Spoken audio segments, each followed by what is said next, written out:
Coming to you from the island of Hawaii, it's the Big Island Beat Podcast. And now, here's your host, Steve Roby. Aloha and welcome to the Friday edition for November 20th. If this is your first time here, thanks for joining us. On today's show, our guest, our Hilo musician, Hal Glatzer, Hawaiian music legend, Brother Noland, and conductor for the Kamwela Philharmonic Orchestra, Brian Dollinger. Let's start out with a performance by the Kamwela Philharmonic Orchestra, recorded in January 2020 at the Kahilu Theater.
Joining us on the phone is Brian Dollinger, conductor for the Kamwela Philharmonic Orchestra. Aloha, Brian. Aloha, Steve. So great to hear your voice again, finally. Same here, too, my friend. It's been a while. It has been a very long time. I'm missing my island home. Yeah, we miss you, too. I mean, Kamwela Philharmonic Orchestras were a treasure to look forward to, seeing all those people up on stage. Well, we definitely are missing our time up there, not only just performing for our audiences, but just even getting together and performing and practicing together. It's kind of a drought for musicians. I mean, all around the world, our artists are having to rethink how they're going to do their art form with so many closings and cancellations, postponements, major theaters, major organizations shutting their doors permanently, even because of what's going on in the world. And it's just it's a shame on so many levels, from the art side and the culture side. But it's interesting to see how many people are overcoming it and using technology and using different spaces and for in music, for example, new composers getting exposure because they have pieces that are written, for these smaller and different orchestrated ensembles. And so, major orchestras who would just do these masterworks of 60 to 80 people on stage are now rethinking, well, maybe I can only have 15 or 20 on stage. What's out there besides, the things we've known for 400 years, but some new music. And so it's interesting, out of the bat still come opportunities for other people. Must be quite a challenge. Absolutely. To say the least, huh? To say the least. Yeah. Hey, I wanted to speak to you about the upcoming Cam Willa Philharmonic Youth Concerto competition. But first, can you recap for our listeners, what was the scene like back in March this year when the orchestra was about ready to perform its season finale? Oh my goodness, what a story. Both myself and my 8-year-old daughter were getting packed up and ready to come out to do the Masterworks Literature Comes to Life, eager to get out there and see our friends and make music. And we're watching all the cancellations. We're watching how things are spreading. We're watching airports, and we're getting worried, or at least I am. My daughter, she just wanted to go see her friends in Hawaii. And so we were just watching it. And then it just came to a point where we had to decide whether or not to do the concert for the musician's safety, the audience safety, logistics of not only bringing myself over the ocean, but we also have musicians from other islands. What happens? Because that's when flights were getting grounded right. without any warning. And so not only from my daughter and myself, but Philharmonic was thinking about the musicians from other islands getting stuck on the Big Island, and how would that work? And so it was out of an abundance of caution that we canceled that performance. And it was we're so looking forward to that performance. And like I said, Literature Comes to Life. It's one of those eclectic performances that I love doing, which mixes all standard orchestral music with new orchestral music with kind of what people call pops music to connect with audience. So we had music for Romeo and Juliet by Tchaikovsky. We had Stravinsky's Firebird Suite ready to go, and then Lord of the Rings, pulling from the pop scene, but that's based on literature. And so we're so eager to do that. But so hopefully at some point I'll just reprogram that concert and we'll get another crack at it for everyone. But so it was a quick turnaround, and in fact it kind of just cascaded. My orchestras here on the mainland just then started canceling here, and some of it had to do more with venues. That venues had strict regulations and they couldn't keep up with in order to keep everyone safe, and so it kind of just took the wind out of everybody's sails, which is unfortunate. But again, I always, when I talk about what we artists are experiencing, it is always with a grain of salt and with some somberness because of the people that are getting sick and those that are losing their life or loved ones that are.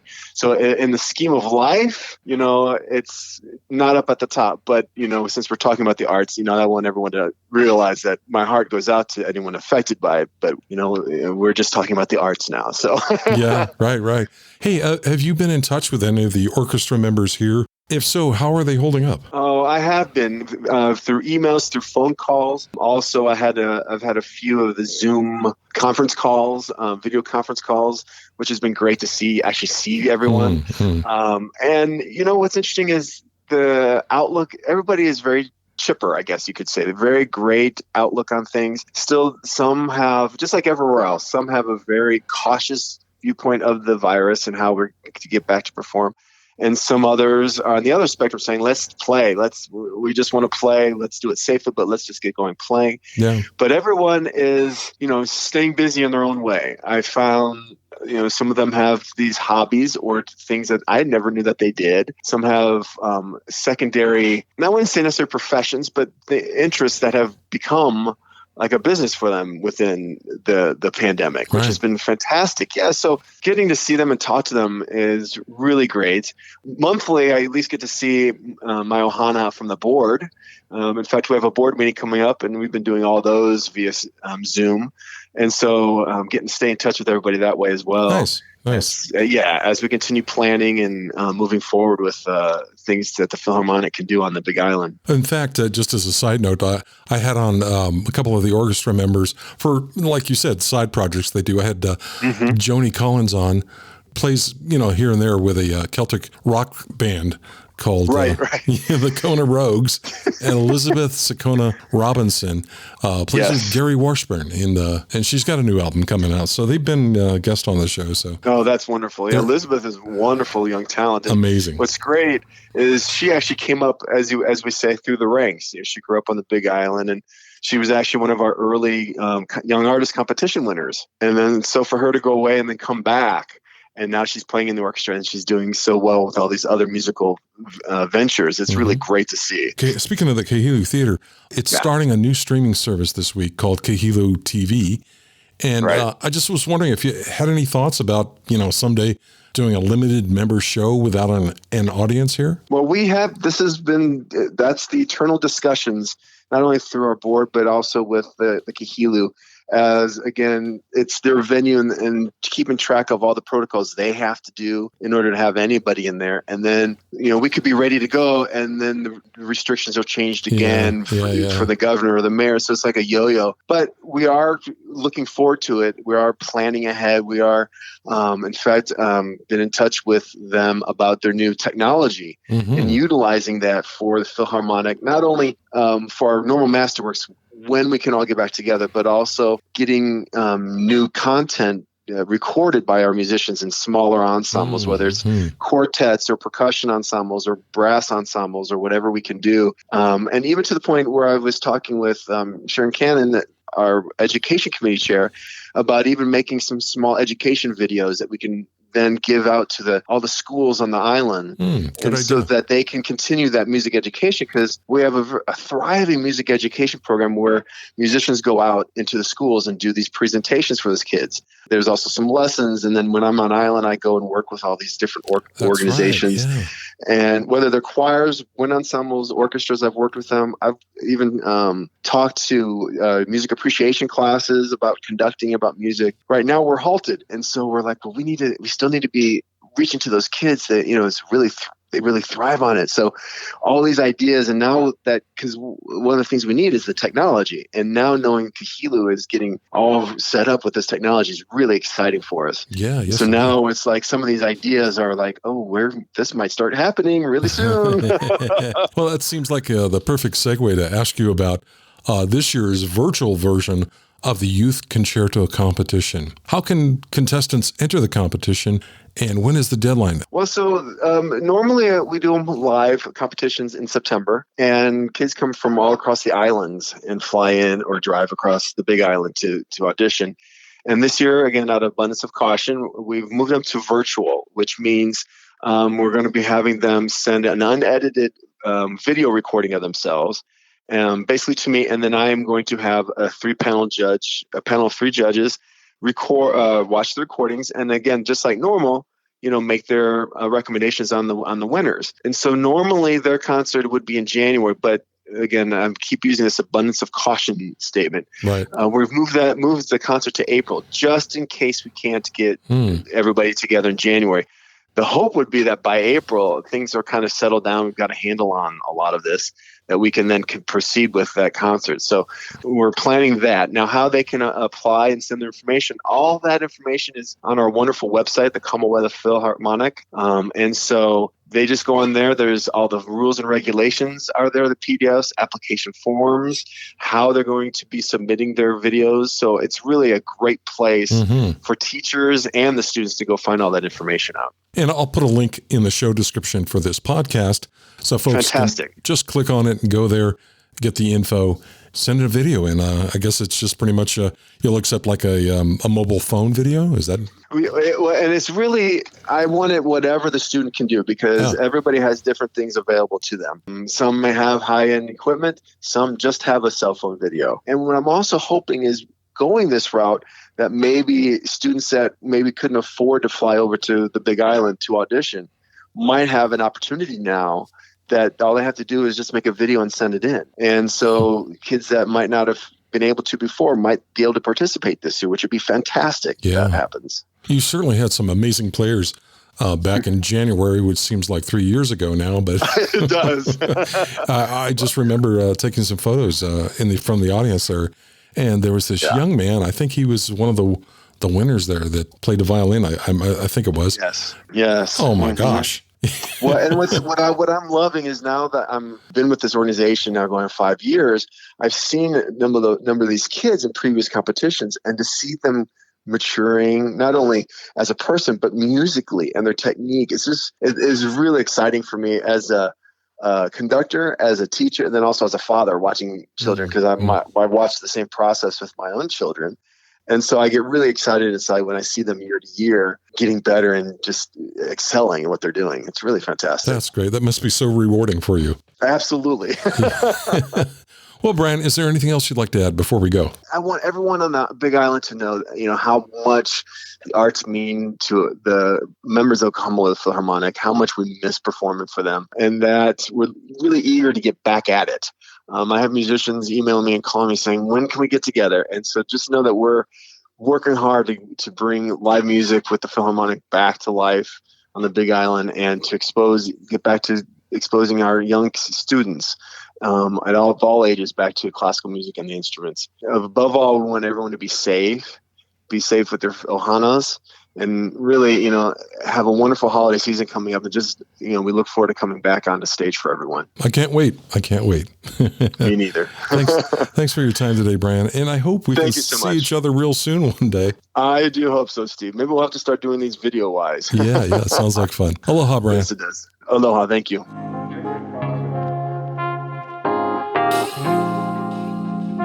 Last Friday, I was offered the opportunity to capture some photos at the Kahilu Theater of a few of the Ukulele and Slack Key Guitar Festival performances that were being recorded.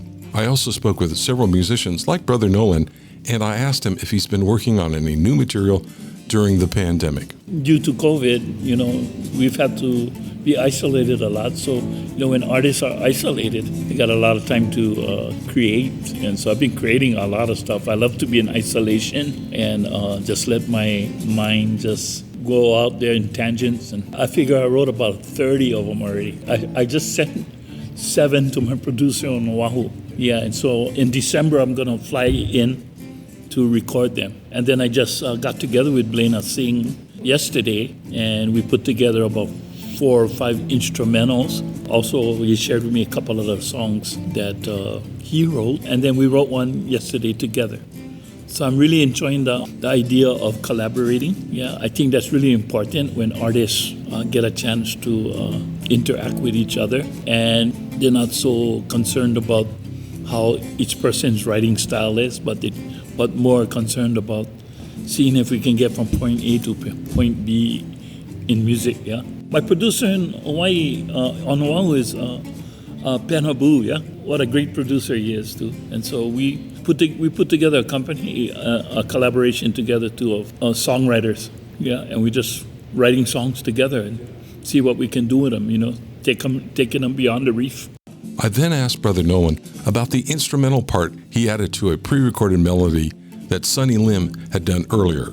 Yeah, Sonny Lim did a rhythm of a traditional Hawaiian song too. And I think what they're going to do is have all the other musicians jump in, find the tempo, and then put them all together, and it sounds like we're all jamming together. One thing I don't like to do is crowd the music, right? So that's why I was just putting in a little little riffs, just small kind of stuff. This is the first year for the festival where there won't be an audience. In the past, concert goers were asked to bring an instrument, come on stage, and strum along with the headliners. That's always when the audience interacts. Yeah. It really it helps the musicians too, to have that play. Yeah? Right. That's that universal language thing again. It brings everybody together. And it heals everyone too. So being isolated up here in Waimea and working on my music and brings healing to me as well too. Brother Nolan had his guitar laid out on the table in front of us, and I had to ask him about this work of art. He even demonstrated its beautiful tone. This is a Zyto, and Steve Zyto is the guy that makes his guitars, and they are just beautiful pieces, and each one he makes different. He's a master. It's like he made it to the way that I wanted it feel like. What he does is he invites everyone up to his factory or artists, and then they kind of hang out. I hung out with him for about like 4 or 5 hours. But then we sit around and we talk about like what makes a guitar in my arms feel good, right? And then we kind of pieces it together in his mind. This is like one of my favorite guitars too, and it's a pretty price. So he just did a guitar for Vince Gill. So the one that Vince Gill plays with the Eagles. No, he's located on Oahu. Okay. But like for Vince Gill, he'll fly to Nashville with some guitars. Henry Capono plays his white one. Right. Henry's got it. But it's all different. John Cruz has a contra bass type guitar that he made special for John. John went up over there too and kind of told him what he was wanting and feeling. But he gave me one to try first, and then I brought it back. And then that's why, and then I kind of told him like, wow, this and that. Okay, he said, wait, okay, I think. Then I went back, and then he said, I think I got it, right? And when I picked up this, I just said, this is my baby. Yeah, you heard that sound out there. It just sounds so ringy, pretty. It sounds so pretty. Yeah. When I pick chords like this.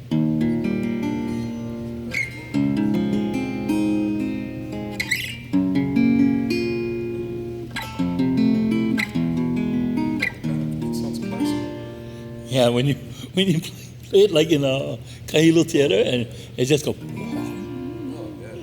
When ending an interview with Brother Nolan, he likes to part with some of his wisdom, which I always find refreshing. I'm enjoying the fact that we need to be, self-reliant. Yeah, we need to be patient, and we need to be aware of all the talents and the gifts that we got already. Yeah? Instead of like what we don't have or what we're not getting. For a while, I was concerned about, the money factor and all that, but we've always kind of knew inside our hearts, it's not the money, it's people's hearts. So it's how people give, and it's how people, help each other. Money is a piece of paper. Can't take it with you.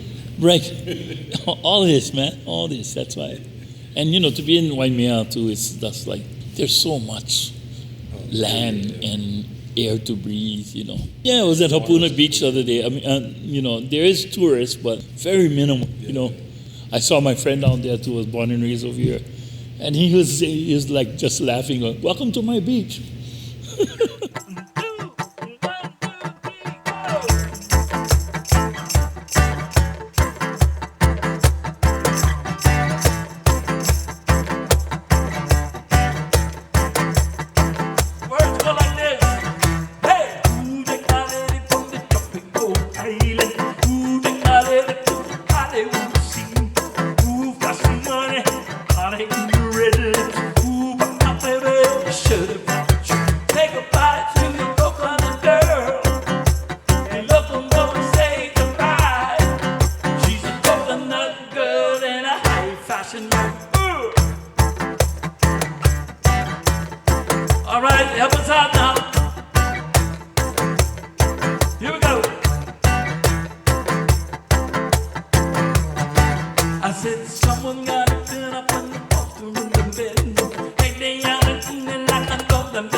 fashion world.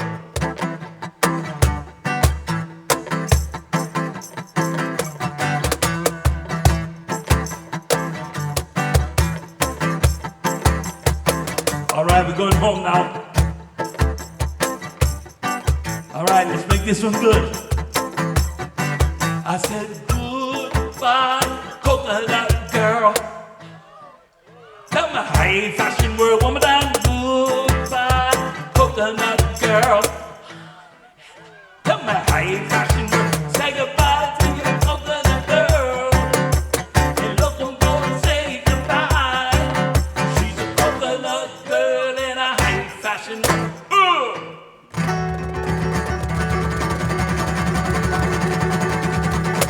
All right, thank you, everybody. Aloha.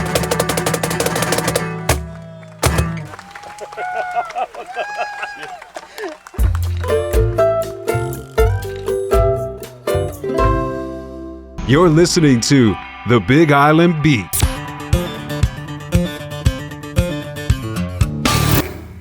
After speaking with Brother Nolan, I sat down with Gila musician Hal Glatzer. He recalled his early musical influences and a self-driven motivation that made him want to follow a career in music. I'm Hal Glatzer, and I've been singing all my life. Right now I do what's referred to as the Great American Songbook, from Tin Pan Alley and Broadway, more or less the first two-thirds of the 20th century. I got my start quite young. When I was 12 and 13, I was a soprano, and I was in the boys' chorus of the Metropolitan Opera Company in New York. I grew up in Manhattan. It was an easy trip by bus down to the Met.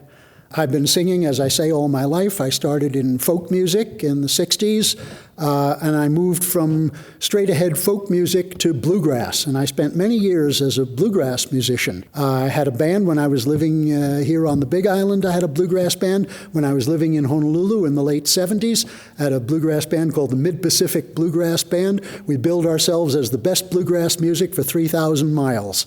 I'm still in touch with a lot of the people from my bluegrass years. I still like to jam with them. But starting about 1980, when I moved back to the mainland, I became intrigued by the swing era and the 1920s and 30s and 40s, which were an extraordinary time in American popular music.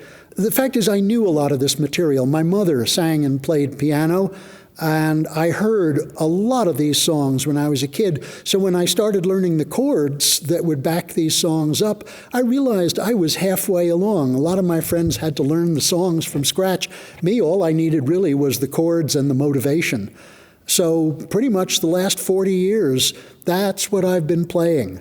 I use a guitar that was made in 1940, Epiphone Emperor, for those of you who follow acoustic archtop instruments. It's been a marvelous ride. I've had several bands over the years. I've had a couple of bands here in Hawaii. For a few years, I had a gypsy jazz band called Le Hot Club de Hilo.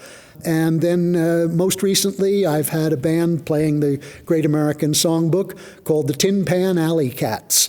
And of course, we're hoping to be able to get gigs again. This year has been a bad year for performing musicians.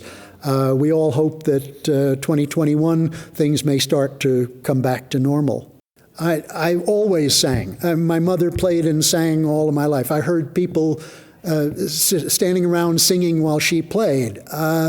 There's never been a time in my life when I wasn't making music. I took 4 years of violin lessons and 3 years of clarinet lessons when I was a kid, and gave them all up to learn to play the 5-string banjo, and then switched to guitar a few years later.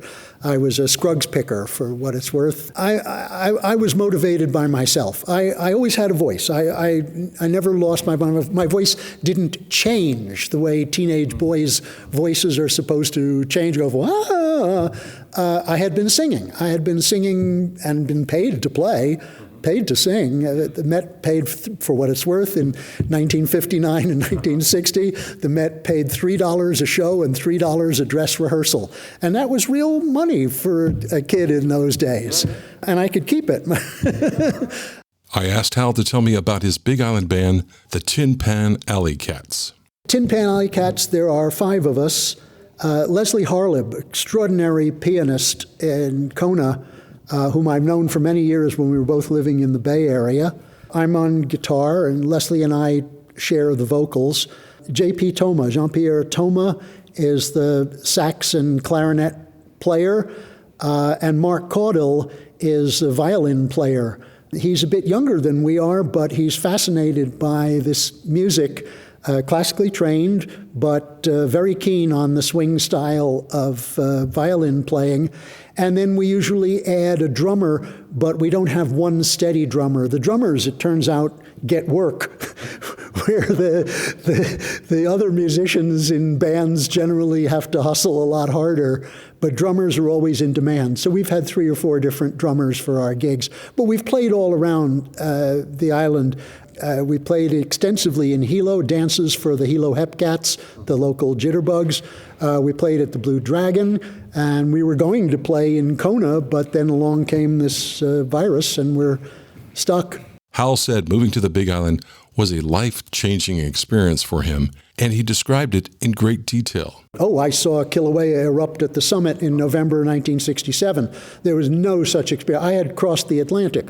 I had seen the Grand Canyon. I'd taken a mule down into the Grand Canyon. I had seen some of the wonders of the world, but I tell you, there is nothing to compare to a living volcano. You lose forever the notion that this is solid ground that you're standing on. Also, at that moment in time, in November 1967, an extraordinary individual was present at the eruption when I was there. It was a kahuna called Daddy Bray, and he presented Pele with the offerings. He did his prayers, his chants, which of course went right past me at the time, but I have never forgotten. I actually wrote a short story, very slightly fictionalizing my experience doing this, but it was life-changing. I resolved that I would move to the Big Island, and indeed I did in July of 1969, just in time to watch the moon landing on TV. Hal, how can people find your music online? HalGlatzer.com, HalGlatzer.com. There's links to the music that I make. There's also, and I alluded to it briefly in my set, I also write mysteries, and there's links to the mysteries that I write as well on my website. When next you see me perform and you're anywhere in the neighborhood, please come around, come hear me in person.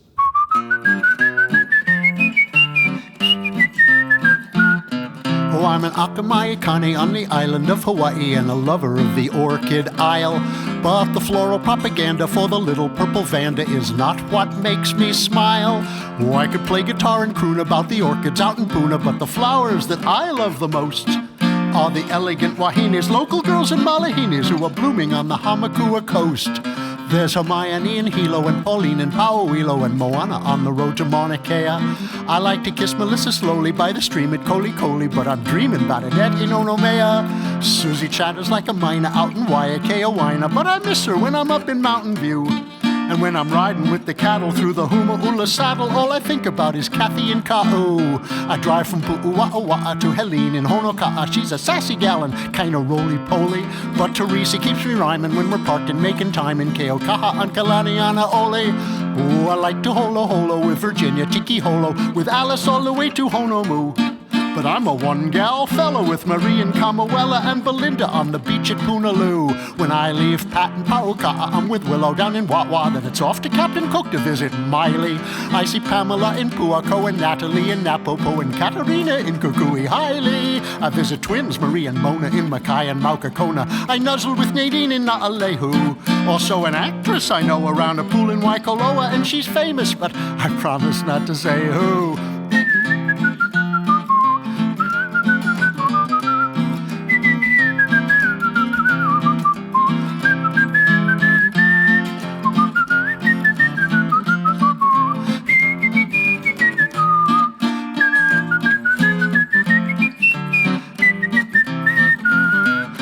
Hustle wiki to Kalani in Kaifiki or my Ku'uipo out in Pepikeo.